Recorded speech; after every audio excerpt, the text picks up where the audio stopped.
according to Eurogamer, former PlayStation executive Sean Layden says that the price of development has reached an unsustainable point, and games should be made shorter to remedy this. I mean, I think we've all been talking about it because it's not exclusive to gaming. These budgets are out of fucking control. Yeah. They're putting themselves in a position to where they have to be a bestseller to even break even. Well, dude, they're out of control in terms of having such a minuscule audience that you're appealing to.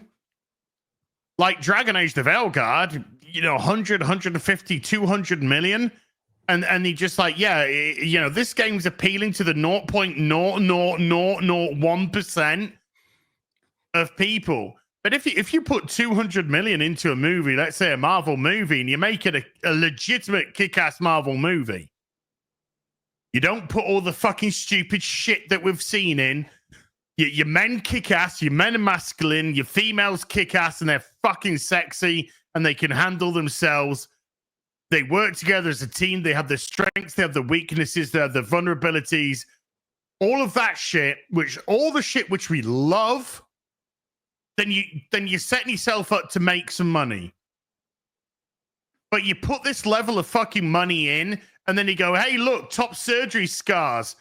Applaud. Go fuck off, you mutilating fuck. Oh, look, they, them fucking pronoun. Shut up, you daft tart. You're setting yourself up for failure then. So if you're throwing hundreds of millions of dollars into these games, these TV shows, these movies, and you're appealing to the fucking 3%, then you're gonna get this fucking crash because it's been happening over and over and over again. But the point is, you can afford to splash out on some games if, like GTA, you can afford to put some big bucks into that. Right. If it's going to be a fucking GTA game. Yeah. But you can't afford to put 400 million plus into that thing if it's going to turn out to be some intersectional fucking pride flag nonsense crap. You're not wrong. So Layton said this: every generation it costs twice as much to build a game. What costs $1 million on PS1, then costs $2 million, then $4 million, then $16 million. It goes exponentially. During the PS4 generation, which was the last I was associated with, game development was $150 million if you want to be top of the line, and that's before marketing. And so by that math, PS5 should eventually reach $300 million and $400 million, and that is just outright not sustainable. Why? It's behind fucking PC, for fuck's sake. Once upon a time, it was the consoles were always ahead of the PCs because they were introducing the new technologies and the PCs were playing catch up in a sense. That's a very basic, by the way, description of it. Now it's not. Now we've got to the point where consoles are playing catch up to PCs. So if something is so the movement between the PS4 and the PlayStation 5, and you're saying it's costing twice as much to develop because of it, the question is why? That's what needs to be fucking identified. Absolutely. I mean, that's the golden question. It's less about, well, it has to be this way, and more, okay, why are our spending habits the way that they are? Maybe and do they absolutely need to be? Dude, shut down the 15 DI fucking departments then. Well, you save a lot of money there, that's for sure. Shut down half of fucking HR. Get rid of half of that fucking bloat. Get rid of half of the fucking marketing department that are just giving you shitty fucking ideas. Terrible out. You're paying them, to blow your shit up. Yeah, exactly. Then see how much money you've got fucking left, suddenly, look, we freed up quite a bit of fucking money. Maybe stop hiring people that are detrimental to your goddamn fucking company that are walking lawsuits. That'll help. You played Elden Ring. Yeah, absolutely. Yes. Right. Huge game. Massive game. Beautifully good looking game. Oh, it looked amazing. Okay. Good gameplay. Absolutely. One of my favorites. Good variety in terms of what you can do with your character, in terms of fighting styles, weaponry, magic, armors, etc. Yeah, and it was open world. Okay.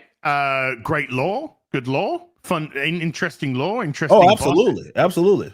Okay, 200 million budget. Okay, 25 million copies sold. Whew. So that's got the same level of budget, let's say, as a fuck my face fail guard. So let's just re-examine how companies are fucking actually operating. Yeah. Yeah. You're not fucking building cathedrals, mate. Yeah, I didn't like that. You're building sandcastles. That's true. It's way. I mean, you're talking they spent similar amount of money. Yeah. And Elden Ring is like way bigger in its scale, just in what it does and what it attempts to do as a game. Bigger in scale, but it's successful in every single fucking way imaginable in terms of actual RPG elements. Elements. Well, yeah, it's more of an RPG than that could even Veilguard could even get close to. Five Hearts under one roof was more of an RPG than the fucking Veilguard. Yeah, not an RPG. Me trying to get into some Korean fucking busty Korean knickers was I had more choice in what I could do than Dragon Age the fucking Veilguard. Yeah. Yeah, and listen to this. This is where this executive or former executive seems to. He really shows that he's lost it. Oh, no, I won't say lost it, but I think his solution is just it's not really understanding. So I'm afraid we've built AAA gaming into a kind of cathedral business, and it just can't grow any further. In fact, it's probably grown too far already. And asked how this trend can be rolled back to something more sustainable, Layton said that the games are too long. And he says for the longest time, we kept banging on about 100 hours of gameplay. This is going to be awesome. It's 100 hours of gameplay. Like, that's the most important thing to know. He explained that was a metric in the early years when the average gamer was 18 to 23. And when you're 18 to 23, your time's rich and money is poor. Okay.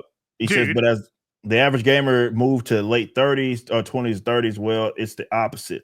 Maybe you aren't money rich, but you're definitely time poor. So I think that our approach is a mismatch to that market. I think this guy, and it's unfortunate that he is an executive or he was an executive. I think he completely misses the mark on this. And sure, you're going to say, what do you know? You're not an executive and you didn't. I can totally understand that. And you can take my opinion. You can maybe say that it's worthless.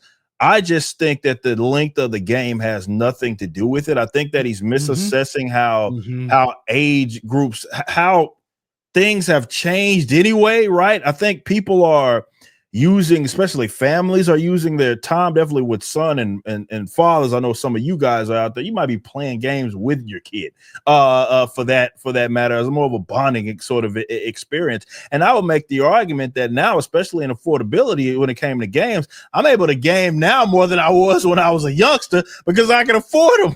But I don't think this has anything to do with like time, right? I don't think it has anything to do with it. I would argue that these short games, that pisses me off. You know, I pay I'm not saying that the game needs to be fucking 200 hours for me to sink gameplay in, but yeah, when I'm spending $60 to $80 on a game, I want a game. You are not, you've seen the wood for the fucking trees here. Wukong, another big game, beautiful fucking game, superb game, 70 million budget. And a communist made it. And a bunch of fucking commies made it. Yeah. The CCP bloody made the thing. Look, I don't think look, yes, he's been in the industry. He knows some shit. But maybe he's a wee bit too close because you are we've seen it with movies particularly. They're throwing absolutely insane budgets at shit which is just never going to fucking sell. And then they go, well, we told you that it was just too expensive for today's No, it's not. It's not. You're not identifying the fucking problem. Yeah. You're not getting the fucking point. It sounds like he's speaking more to the attention spans of a games journalist and not the typical gamer. That's where I think he's coming. He's looking at they need to shift to the next. They need to shift to the next. No, it's the media that needs to shift to the next. Right. It's the media that needs to shift to the current. If you're going to make a game and you've got an idea for a game. How many people are complaining about the length of Elden Ring? Nobody. Who's complaining about the length of Wukong? Nobody. These are 40, Wukong 40 plus hours, plus being how much of the side stuff do you want to fucking really get into? Right. So you can seriously expand that. The Witcher 3, 200 hours if you wanted to do absolutely everything. Then they dropped the incredible DLCs, which again added 30 plus hours to the experience. Essentially a whole fucking game. Another whole fucking game, just boom, in a 20 fucking pound. And that was the collector's edition, £12 for the standard DLC. Who's complaining about that? Journos. That's the only voice that I can ever remember complaining about the Witcher 3 length. Fucking journos. Yeah, games journals. I ain't got same ones that were complaining about Elden Ring's difficulty. Yeah, games journals. But so he's looking at it. I think he's looking at it from the perspective of his bubble. I think he is looking at it from the perspective of the bubble that you exist in with your industry, which is you, your fucking employees, and the fucking journos that you pull into the bubble that have the same fucking idea. So it's like, we've got to move on. We've got to be quick. We've got to bash out a 10-hour game. I won't mind if I'm paying £50. Yeah, exactly. For a 10-hour game, that's a good 10-hour game. I'd rather do that than spend £60 on a 25-hour game that's just fucking dog shit. Right. If it's good story, like the Resident Evil games, they're not the longest. No, my God, they're fun. Yeah. They got replayability. All these kind of elements. So you can make the life of a game, which isn't necessarily that long, live on. Absolutely. By giving your audience more to do. But yeah. I think the problem is you've got to look at the efficiency of your companies, and I don't think these companies are working anywhere close to efficient. They are bloated out of the eyeball with the wrong people in charge, with the wrong fucking management structures and the wrong fucking employees, because you're not hiring on merit in the slightest. And every time you pass over the right employee for the right checkbox, you make your company weaker and weaker and weaker, and other people have to carry the slack. And those people will be the ones who will then leave to go to a company that either won't, or a new setup, a new startup. And what that means again is you get another fucking tick box to come in to replace them that need completely training up and up and up. So you are doing this to your own company. Yeah. And I think that's the lack of awareness, or there's no reflection, self-reflection there. And I think that's the problem, right? Instead of them looking at it like they should look at it, it's like, okay, what are we doing wrong here? It's like, oh, well, the market's making the adjustment. And in order for us to keep up with it, we need to scale back by providing less content. And I just don't think that that's necessarily the answer. I don't think that's the problem. Your problem is a bloat issue. It's the same. You look at, I think what happened, and that lets you in on just mega corporations, right? What Elon did with Twitter, I think it should have sent shockwaves to every corporate entity in the country. Unfortunately, it didn't. And by that, I mean, this man came in, let go a significant amount of the people in his company, let them go. And there was not one hiccup. So he's 80% of the stuff he got rid of. Do you notice a difference? Nope. The user experience has not changed. What they should have done was look at that and say, okay, wait a minute. If he did that, right? And again, it's a different industry per se, but I think it's the same problem. And that's bloat. It's a bunch of people that are working within these companies that can't really have their jobs justified, right? At all. But they're obviously adding to your payroll. They're adding to how much money that you're spending on a given project. And that has to be looked at. Thanks for watching. Be sure to head over to Rippaverse.com to check out our comic book company. We have books, plenty of merchandise, and even some glorious animations from Rippaverse Studios.